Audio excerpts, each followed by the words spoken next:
Britain election के बाद अगर यूरोप का कहीं नजर था तो वो ईरान के चुनाव पर था। अब आप सोच रहे होंगे भला ऐसा क्यों? चलिए हम आपको इसके पीछे की वजह भी बताते हैं।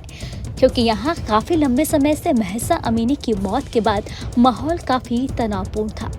अब ईरान को अपना नया राष्ट्रपति मिल चुका है जिनका नाम है मसूद पेज़ेश्कियान।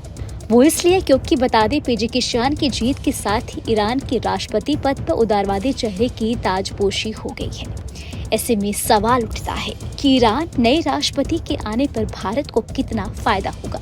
चलिए आपको न्यूज़ डेट के इस खास रिपोर्ट से समझाने की कोशिश करते हैं। देखा जाए तो भारत और ईरान के बीच ऐतिहासिक तौर पर मजबूत आर्थिक संबंध रहे हैं। पेज़ेश्कियान के राष्ट्रपति पद पर आने से इन संबंधों के और गहरा होने का अनुमान है। पेज़ेश्कियान के कार्यकाल ने विशेष रूप से रणनीति चबार बंदरगाह पर ध्यान केंद्रित होने की उम्मीद है। भारत के एक समझौते के अंतर्गत इस बंदरगाह के संचालन का अधिकार हासिल किया है। इसके तहत भारत ने पोर्ट टर्मिनल के विकास के लिए 12 करोड़ डॉलर देने का वादा किया है और ईरान में बुनियादी ढांचे की परियोजनाओं के लिए 25 करोड़ डॉलर की खर्च की भी पेशकश की है।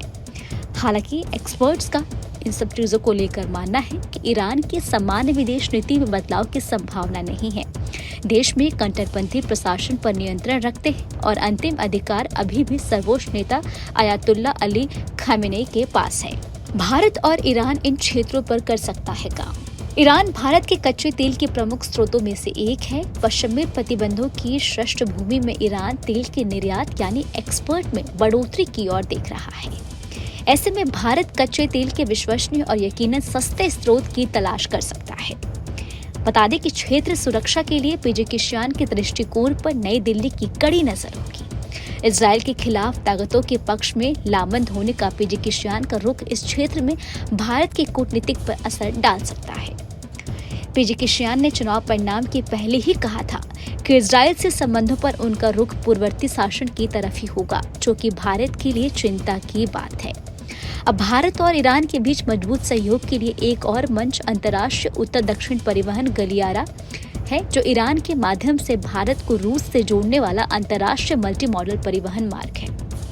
अब खास बात यह है कि देश के प्रधानमंत्री नरेंद्र मोदी भी पेज़ेश्कियान को ईरान का राष्ट्रपति बनने पर बधाई देने से पीछे बिल्कुल नहीं हटे।